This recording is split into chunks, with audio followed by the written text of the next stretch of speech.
Hello, friends, and welcome to City of the Immaculata, a channel where we discuss various topics of history and theology with a particular emphasis on the Franciscan intellectual tradition.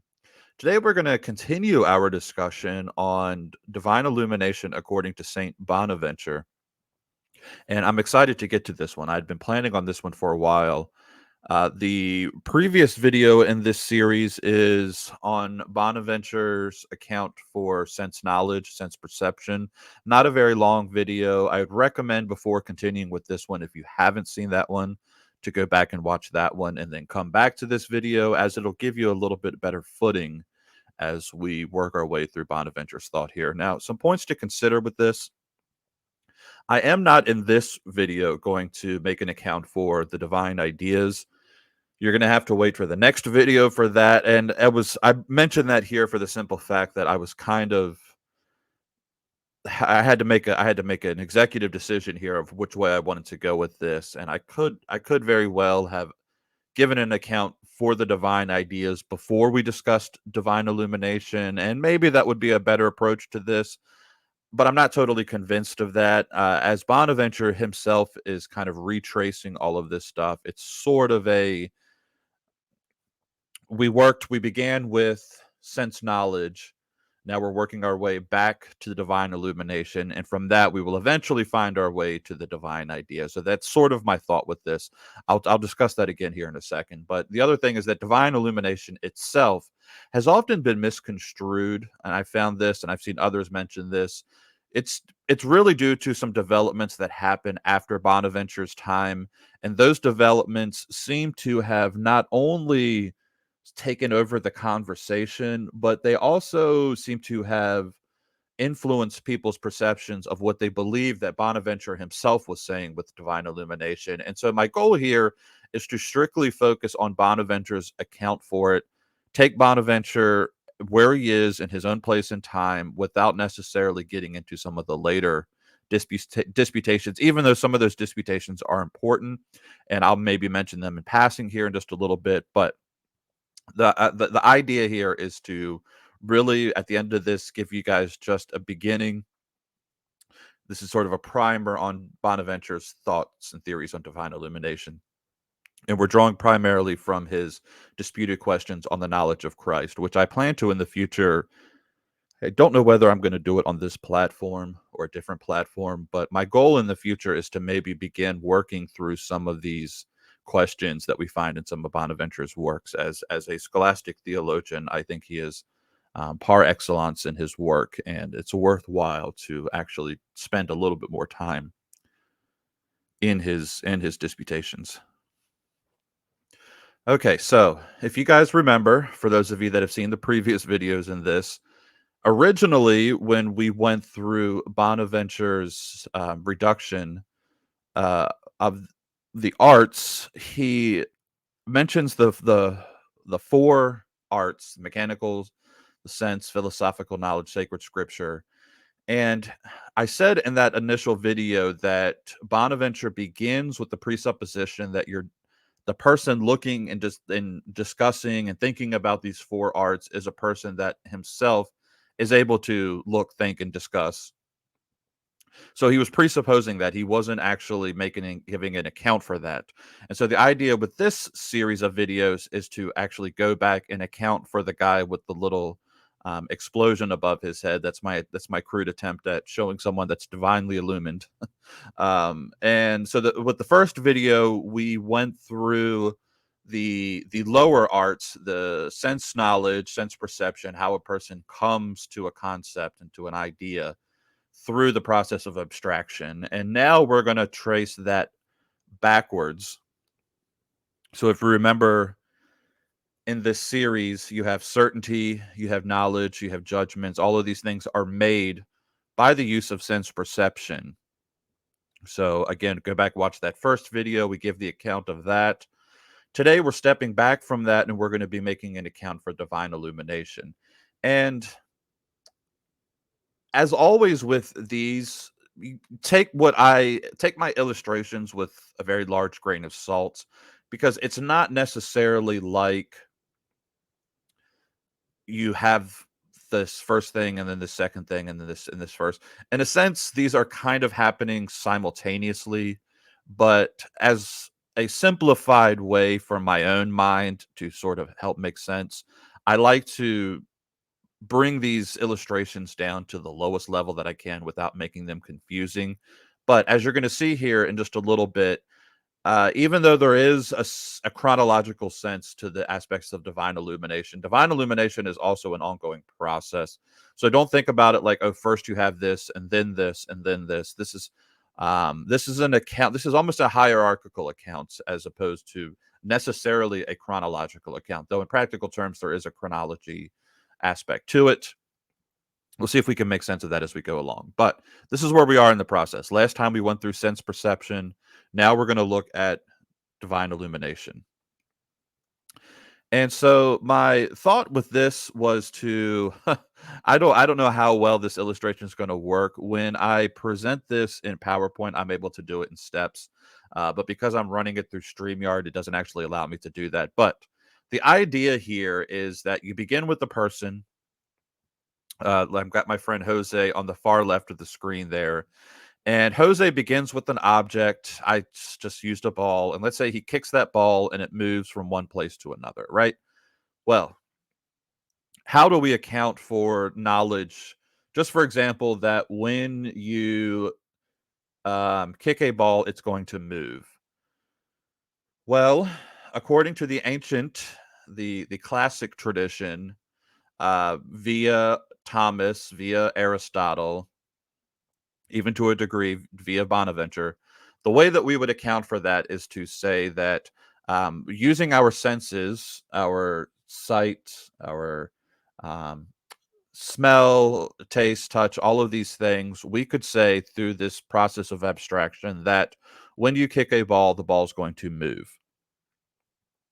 So there's a causal relation to all of these things. And as we go through and we begin to repeat these processes, we can say, okay, the process of my foot at this velocity touching that ball causes that ball to move from point A to point B.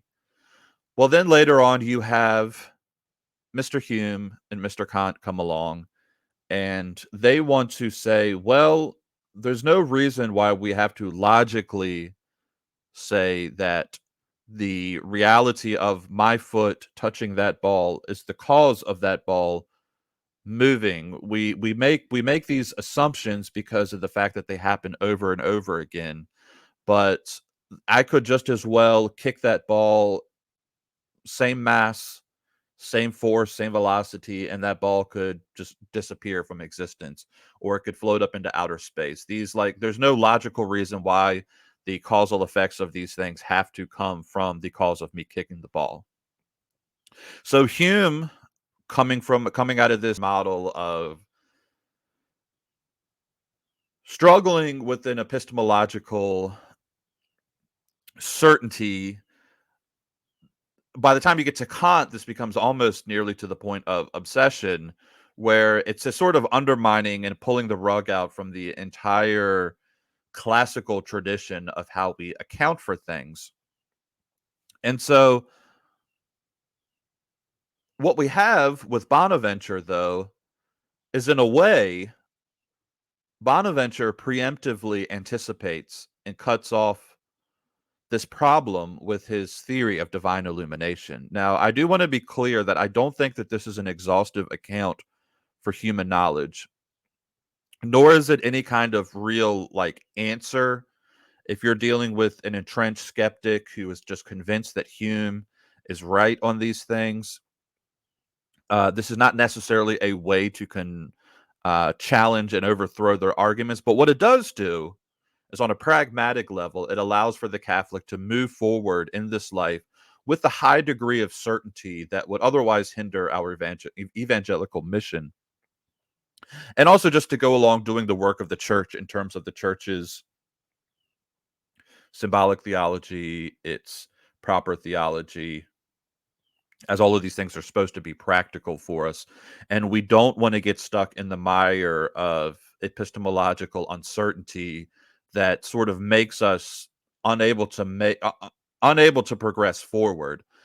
So while I don't think that Bonaventure's ideas here are necessarily the um, way to combat modern skepticism as such, it does, just as I said, on a practical level, allow the Catholics to have an answer for why we have certainty without without special pleading about the process of sense knowledge and abstraction. So just to actually anticipate some of the objections before we move forward with that, I want to sort of get these guys out of the way here because there's some people that say that this isn't what Bonaventure's doing is not even necessary. Henry of Ghent, who was sort of the big troublemaker in all of this, if you will, he's writing after Bonaventure, and he has a lot of misunderstanding himself about Bonaventure's position, that would affect the way that later thinkers would come to view Bonaventure's thought. And what Henry does is he holds that the rational powers, the senses, the intellect, the things that we talked about last time, Henry believes that these things are actually unreliable. And that the only reason that they're reliable is through God's, what he called God's divine illumination, where the illumination itself is sufficient for the subject's certitude. So, what this does is it makes the process of rational abstraction and the rational powers that we're using to abstract useless and redundant. Because the idea here for Henry is that the illumination itself actually gives certitude. So if you have certitude through the illumination without the process of abstraction, then abstraction just becomes something that you're doing, I don't know, just because. So for Bonaventure, divine illumination, this is key here for why Henry of Ghent split with Bonaventure. Divine illumination is not the in and of itself sufficient for the subject's certitude, but what it does is it gives the regulative cause of certainty, not the sole cause. So it's a regulating factor, which we'll get into that in a little bit. The other one here is Thomas himself, who holds that God operates within the soul in a way like subrational creatures, so that there's really no need for divine illumination because the way that God is operating within the soul itself allows for the particular individual to have certainty from the process of abstraction alone without any need for an illumination. So these are some of the objections that may come up. One is a little bit more towards the fideistic side, another is a little bit more towards the rationalistic side. I find that Bonaventure has a nice median between these two, as we will see.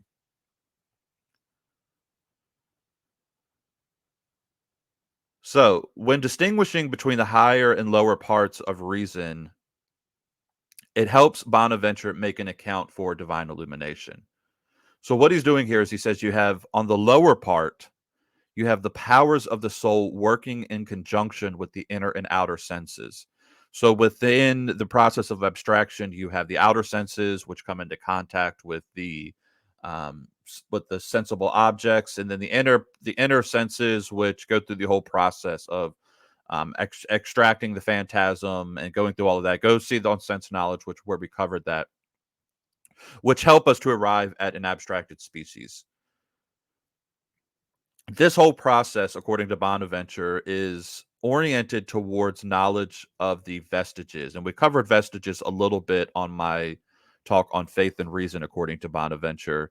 But Bonaventure would say here that the vestiges in this process of abstraction does not actually have God as their object. There is a sense in which there is a natural operation that takes place in the process of abstraction when it per the vestiges. Now, there's also, though, a higher part of reason, which the higher part of reason is oriented towards eternal truth. And this is an important thing because with Aristotle, Bonaventure affirms that there is a kind of judgment involved with arriving at the second act of abstraction, the composition and division. But Bonaventure, with Augustine, affirms a judgment is not accounted for within abstraction itself. Bonaventure, along with Augustine, says that we have to have something else that accounts for judgment in this case.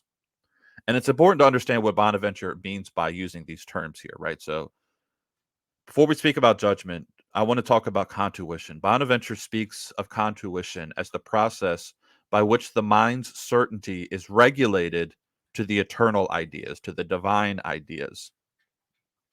Contuition seems to mean that when we come to know an object or vestige through this process of abstraction, that our mind is simultaneously enlightened so that it is moved to judge correctly about the object and is hence in accord with God's own mind on the subject.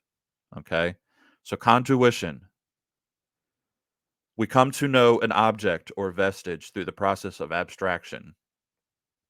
Let's say the vestige is the ball, right? Now, our mind is simultaneously enlightened so that it is moved to judge correctly about this ball, and is becomes through this whole this I let's say this individual particular ball, or the general idea of ball as a universal. And as we come into contact with these things, and as we come to know the object, the ball, we are our mind begins to accord with God's own mind on this particular subject, wherein we are able to make a judgment. And here with Bonaventure, this isn't like a propositional term, right? This is not a judgment in the colloquial sense of using that word. Judgment in this sense is a mere recognition that happens with or without reflection of a certain order in an ontological sense, not necessarily in a psychological sense, corresponding to what is the object to its exemplar. So, on epistemological level, this orients the abstracted species that we're experiencing and assimilates it to the divine ideas, conforming the finite, unstable object abstracted to an infinite, immutable truth, which is really what Bonaventure is trying to get at when he has concern about certitude. He's saying, how do we go out into this world that is finite and it's unstable, all of the things that we experience, finite, unstable, yet we behave as if we can have certainty about these things. We're able to make judgments about these things, have certitude. Well, Bonaventure's saying that there is, through this process of contuition, which is happening as we are, it's happening simultaneously as we are coming into contact and abstracting about a certain particular object. Through we are making a judgment. And let me see how this one. Okay, well, first, avoiding common errors. Notice that none of this does Bonaventure deny the utility nor the necessity of abstraction, as avoiding the fideism he's sometimes accused of, which it really, like, make note of that, because Bonaventure is saying it's actually in the process of abstraction, whether it's this particular object or the universal concepts of the object through various particulars. Bonaventure is not denying that isn't necessary for this process. There is a sense in which judgments are made as one experiences vestiges on a natural level. So we have to go through this process of abstraction in order for us to go through this process of contuition, to have these kinds of judgments. So, simultaneous to this, by way of contuition, as the mind experiences vestiges and abstracts concepts, it's also conforming itself to the exemplar. Now, I think it's in the next one. No, it's not in the next. Okay, this is my summary. I'm sorry, guys. Hold on. Bear with me here. Even before the mind begins to act, the potential to abstract is there. The light switch is on, so to speak, from the first moment that the mind begins to operate.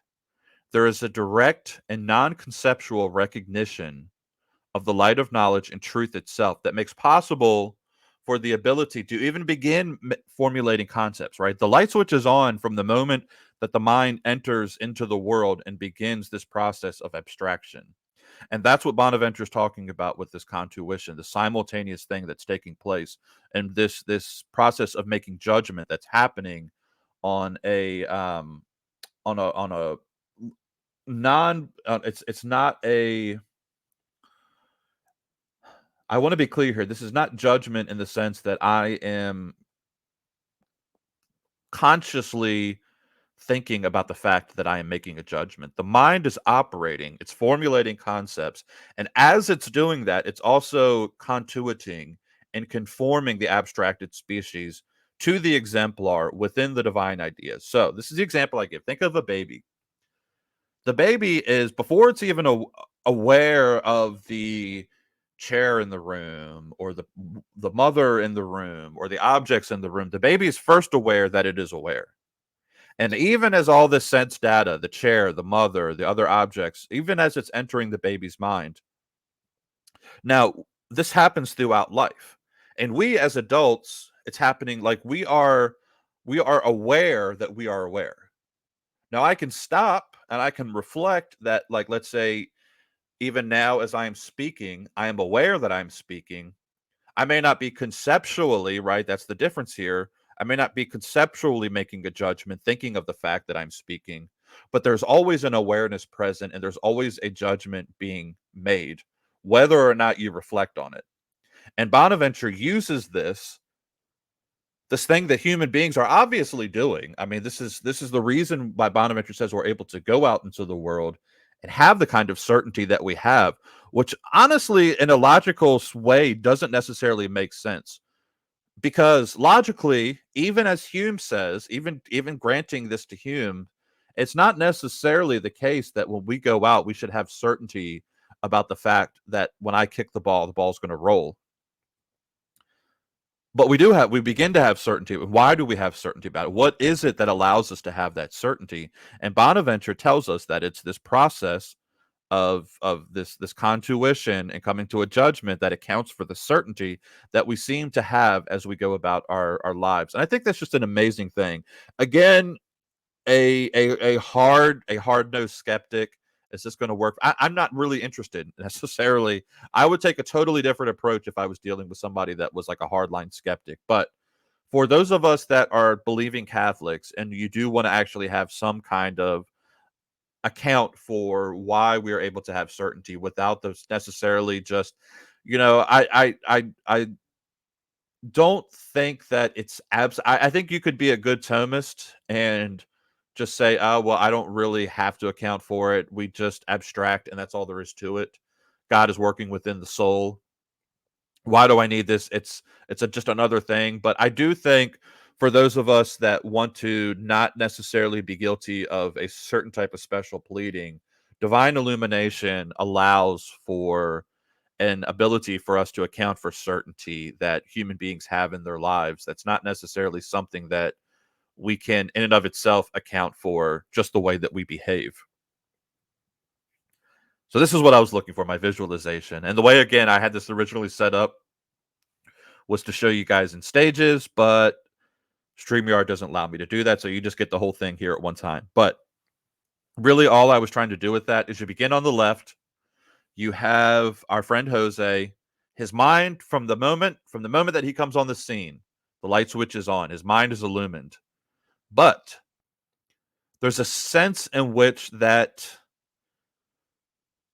slate is kind of blank. I want to be careful about how I'm saying that, but when young baby Jose comes into the world, the light switch is on and he has to go through the process. If you look here, I've got a lighter object. First time Jose's ever come across the ball.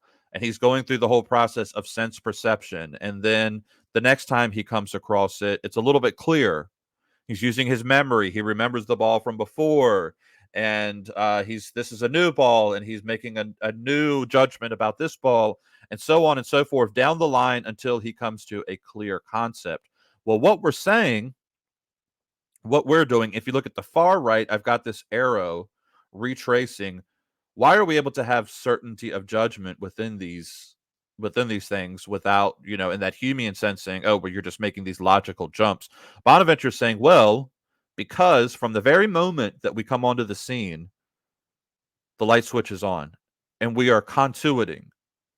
And through this process of contuition, the abstracted species that we are pulling out we're making the phantasm, we're abstracting. Go back to the previous video. That abstracted species begins conforming to the exemplar, to the divine idea, which we are going to discuss next time. So it's a process. Bonaventure does not deny that there's a natural process taking place in this, but he's saying that simultaneous with this natural process is also this thing that's taking place that gives us a reason, if you will, gives us a justification for certainty that we have. I hope this makes sense, guys. This is kind of it's kind of a tricky subject, and I think this visual here is probably going to help some of you. I made the notes as clear as I could, but I know it's a tricky thing. Go back and listen again if you didn't quite get it and come back around to it. Listen to it a couple times if you have to. It's an important thing to realize what's taking place here, right? And why this is, in my opinion, an important thing to get your mind around. I do think that it's helpful to have an account for our certainty outside of just the natural process of abstraction. I think when we appeal to abstraction, there's a little bit of special pleading that's taking place where I think that this is actually a reasonable account that also allows for a sort of supernatural element that takes place as we are going along through this natural process. And it'll become clearer, pun intended, it'll become clear and it'll conform as we next week go through, or the next time I get to this, the next video in this series, as we go through the divine ideas, and we get an idea of what Bonaventure means by the exemplar that the abstracted species is conforming to. So again, that's where we'll be at next time. We're going to look at the origin. I'm thinking about doing a general, just a quick divine ideas. It's a broad, massive subject. I'm thinking about doing just a quick, you know, 1, 2, 3. This is divine ideas, and then following that with divine ideas per Bonaventure. I think that might be a little bit helpful for some people. But the again, we'll be going back to that, to the origin of these things next time. So I hope you guys liked it. Like and subscribe. I'm not for sure if I did a good job with this one. God willing, I did. I love this subject. I've never necessarily like taught it to a group of people. So we'll see if I did justice to it. If I did, all thanks be to God. If not, it's my own fault. But I hope you guys like it. If you did, click the like button, subscribe, and I will see you next time. God bless.